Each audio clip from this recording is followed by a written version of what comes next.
नमस्कार, capital TV देख रहे हैं आप। मैं पूजा लेकर आई हूँ आज एक ऐसी बात जो कांग्रेस पार्टी को बड़ा चुभेगी। ये बात राहुल गांधी, सोनिया गांधी, प्रियंका गांधी के साथ साथ गांधी परिवार के वफादार नेताओं के दिल पर लगेगी, क्योंकि आज बात कर्नाटक चुनाव की करेंगे। कर्नाटक चुनाव में किसकी होने जा रही है जीत, वो आपको बताएंगे।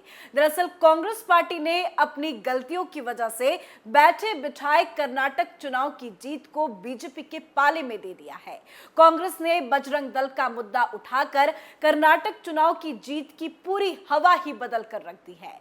और सच ये है कि बजरंग बली ही अब जलाएंगे कर्नाटक में कांग्रेस की लंका। बताएंगे आपको कि कैसे कांग्रेस अपने समूल विनाश की ओर अग्रसर है, कैसे बजरंग दल इफेक्ट से खिल सकता है कमल। तो सबसे पहले बात ओपिनियन पोल की करते हैं, जिस पर सभी की नजर टिकी है।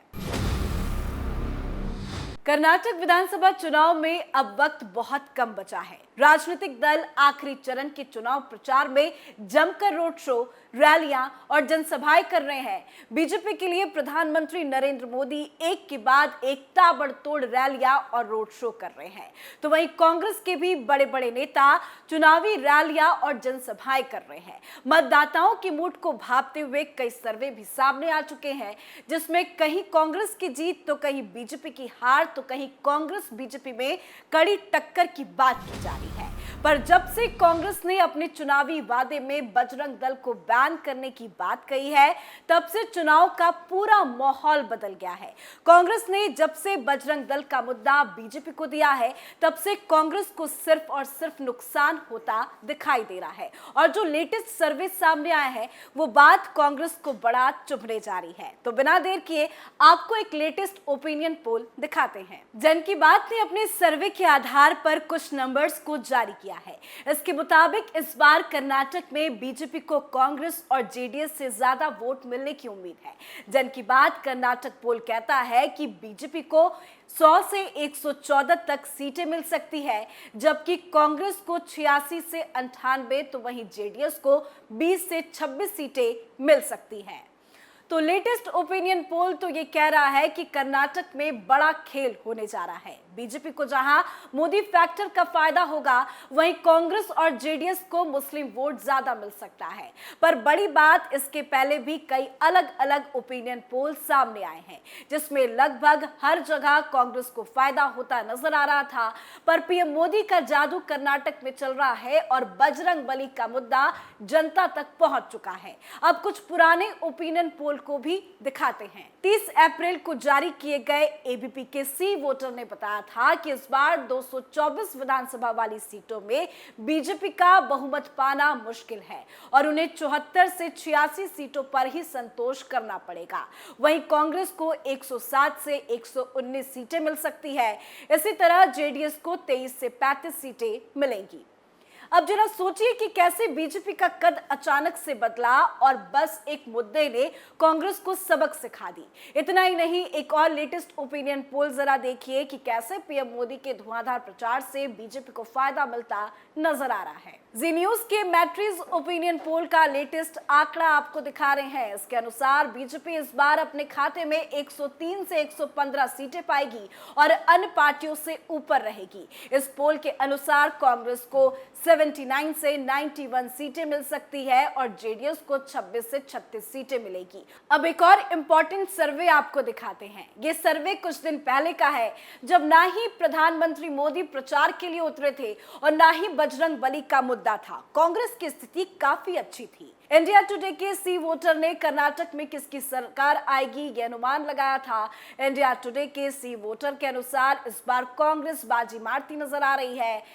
इस पोल की माने तो बीजेपी को सिर्फ 74 से 86 सीट आएगी और कांग्रेस को 107 से 119 सीटें और इसी तरह जेडीएस को 23 से 55 सीटें मिल सकती हैं।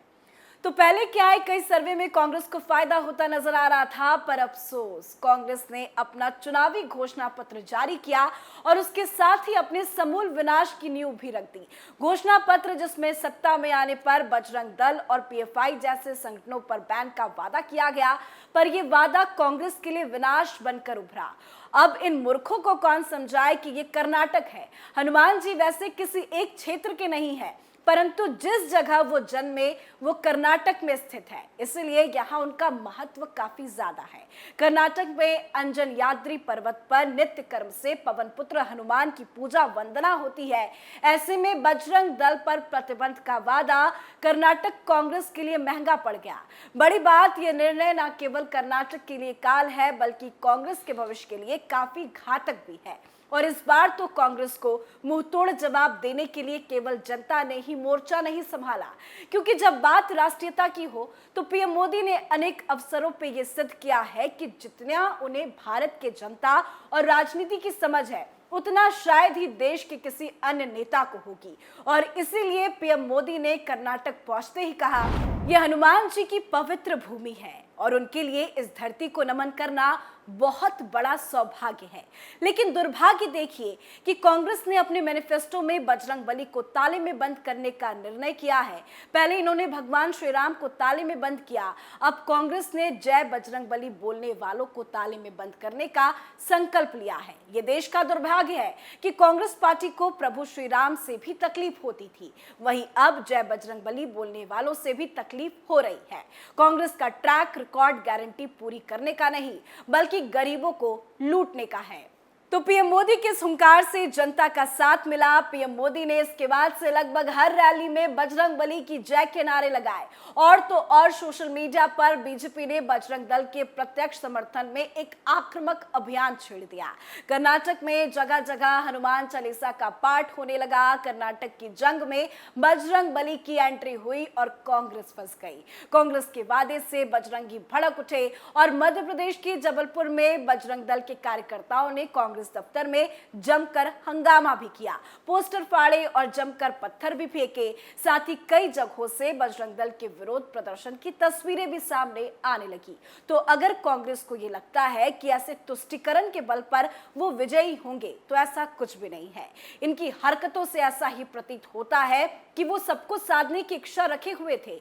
लेकिन बजरंग दल और पीएफआई को एक ही श्रेणी में रखना न केवल सांस्कृतिक रूप से अक्षम्य अपराध है, साथ ही ये उच्च कोटि की राजनीतिक नासमझी भी है। कांग्रेस ने नौटंकी कर न केवल हिंदुओं का समर्थन खोया बल्कि एक ऐसी गलती कर दी जो अब माफ नहीं की जा सकती। कांग्रेस अब ना घर की रही न घाट की, क्योंकि बजरंगबली के शौर्य को ललकारने पर जब रावण की लंका न बच पाई तो भला कांग्रेस किस खेत की मूली है।